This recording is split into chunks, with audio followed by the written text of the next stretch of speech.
We are being played. We are being well and truly played. It's so obvious now, and I see. And it's hard to say these words out loud, but I can't keep these words in me. We are watching a genocide play out from afar, controlled at the hands of pure evil, as cold-blooded Zionists try their best to stamp out a nation of people. Our hearts feel ripped from our chests as we watch the pain on our screens, as we wonder what we can do from a distance. How can we intervene? Because it seems there is no impact we can have against bombs being dropped. Protest, cry, scream, post online. They will stop when they decide they stop. This war that rages across the world on a distant patch of land has been fuelled by our very own government. They've all got blood in their hands.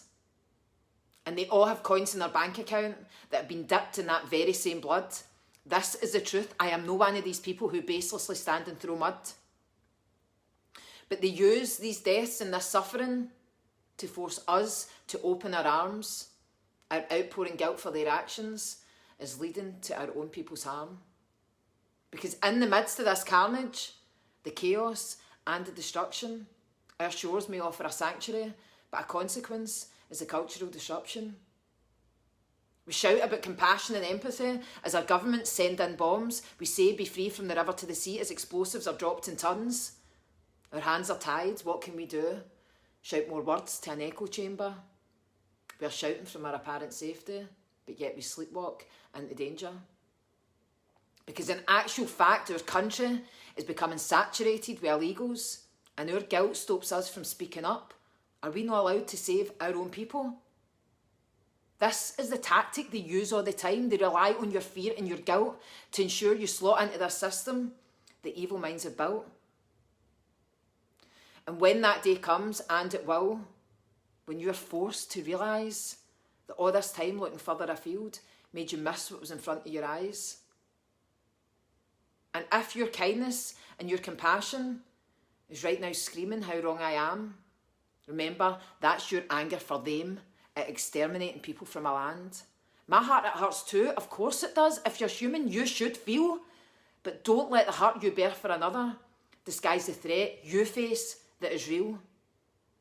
I seen a protest no long ago where our people took to the streets and were met with a counter-narrative, and believe me, it was not driven by peace.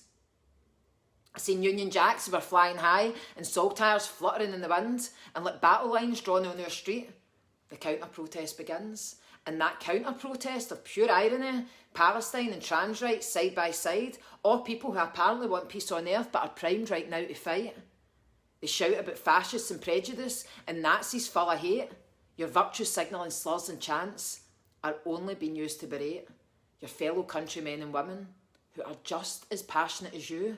They only want to protect what we have, and we all should want this too.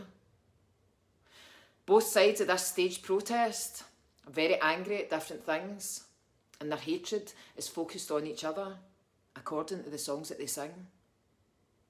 Imagine if they just aimed that fury towards the men at the top of the chain, but the penny hasn't dropped yet, that's all divide and conquer again.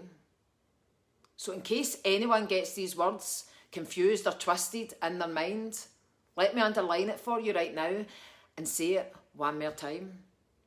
We are living through a genocide, and it feels like the end of times. My heart breaks for the people being slain in Palestine. But it also breaks for the innocents in Yemen and Sudan, the people of Ukraine and Russia, and every other conflict-ridden land. But this is the harsh reality, and I feel like someone has to say, we are under our own threat right now, and this problem isn't gone away. So we could keep screaming to the sky about problems we can't fix, or all unite for our common good and reach a solution quick. The chance to stand is slipping away, and we might never have it again.